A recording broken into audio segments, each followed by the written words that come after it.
Ultimately, the total addressable market for Bitcoin would be $400 trillion. That's the total sum of the global financialized world. Bitcoin will eat that, essentially. So we're going to see a lot higher prices, $1 million, $2 million per Bitcoin. The Marks and Stacy report, hosted by Bitcoin maximalists Keiser and Stacy Herbert, predict that Bitcoin's price will soar to $1 million to $2 million once it begins to tap into the $400 trillion total addressable market. Because of the worldwide nature of the financial sector, Bitcoin's potential market size is equal to the total sum of all financial assets in the world, of $400 trillion. Bitcoin will essentially devour that, leading to far higher values, perhaps $1 million to $2 million per Bitcoin. Let us view this video as Stacy and Marks explain. Ethereum has nothing to do with Bitcoin. Proof of stake is essentially a recreation of the fiat money model, and they've changed the code on a whim many times. It's completely insecure, and now it's even worse. So this is putting a spotlight on Bitcoin and attracting capital into Bitcoin. I see that Ethereum is selling off versus Bitcoin. I think that trend will continue, and we'll see Ethereum trading at zero versus Bitcoin, as we will see all the altcoins, because none of them offer anything that would attract capital for any serious reason. I would also point out that Chancellor on the brink of second bailout for banks is, the genesis of Bitcoin, and Bitcoin was birthed into the world because of the failure of the proof of stake system. We tried proof of stake for the past 50 years, since 1971, so it's 51 years now, I guess. So we already tried it and it failed. There's been 3 layer 1 monies in history: gold, then US Treasuries, and now Bitcoin, and that's it. US Treasuries failed because of the inherent proof of stake sort of system to it, and you'll see the same exact thing with any proof of stake system. I recently read that hedge fund manager Michael Burry has actually blown all 7 trumpets of the financial apocalypse. Now, in light of this, is Bitcoin a bargain at $20,000 each? Right. Well, Michael Burry and a lot of others have been pointing out for years that the central banks have painted themselves into a horrible corner that they cannot extricate themselves with at this time. So we're having this global financial meltdown, which is actually part 2 of the global financial crisis that started in 2008, pretty much for the same reason.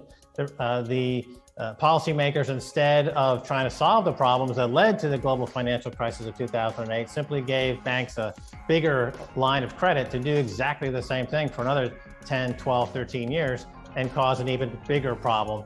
And that's where we're at right now. So we're at the moment of the bond apocalypse, if you will. Bonds are melting down and stocks are melting down, and we have a liquidity crisis and an insolvency crisis simultaneously. So the credit freeze we saw in 2008 will be with us again very soon. And we're going to see more of what we're seeing in Lebanon.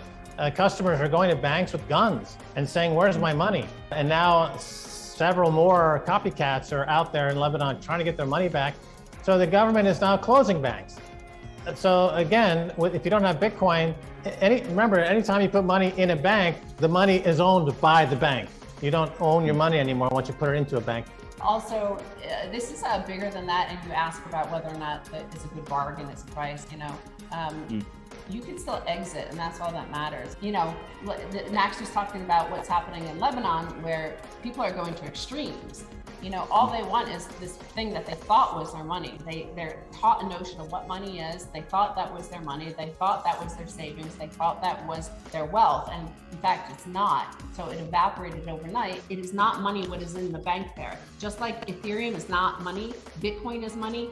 Gold is still money. It's being demonetized by Bitcoin, but the US dollar is no longer money. It was when we froze Russia's reserve $630 billion worth on February 26th, it ceased to be money, to the whole world. So it's just a currency. It's just another currency that could be ripped from your hands, deleted from your bank account. At the moment, most leading economists and actually the mass media are saying that El Salvador's experiment with Bitcoin has been a failure. You've been there. Has it been a failure? Well, if that's failure, I wish America would fail as badly as El Salvador is reportedly failing. GDP is skyrocketing, tourism is skyrocketing, investment in the country is skyrocketing. The leader's popularity is over 90%. The ancillary benefits of going on making Bitcoin legal tender have been extraordinary and continue to show what can be done when you have a courageous leader who's willing to say, turn their back on the global central banking establishment like the IMF and to give his people sovereignty. I believe that El Salvador is winning, and they're winning big. And that is why the headlines say otherwise. Just like the mainstream media headlines say America is winning by destroying the dollar, that Europe is winning by freezing to death this winter. El Salvador is winning in a very, in a hard to quantify way because it's not measured in fiat necessarily, which, the US could, as it did over the last 2 years during the pandemic and the aftermath, they printed up trillions and trillions and trillions and trillions of dollars. Everybody saw that. We saw the balance sheet. We saw the money printer go boom. We saw it. And what happened? Oh, GDP boost. House prices went up. Everything looks great, right? Well, in fact, the disintegration, the underlying disintegration was profound and devastating. And we see that now. Finally, Max, earlier you were mentioning that tech stocks are plummeting. Well, Bitcoin still seems to be marching in lockstep with the NASDAQ. Now, when is it going to decouple from this pattern? I don't think Bitcoin correlates with anything. If you look at the 11 years that I've been in it, since it was $1, it's been compounding at over 100% a year for over 10, 11 years. And it's on its own vector. Occasionally, it would appear to have correlation with something for a short time, but that doesn't correlate with anything. It's taking humanity into a new direction. And ultimately, the total addressable market for Bitcoin would be $400 trillion. That's the total sum of the global financialized world. Bitcoin will eat that, essentially.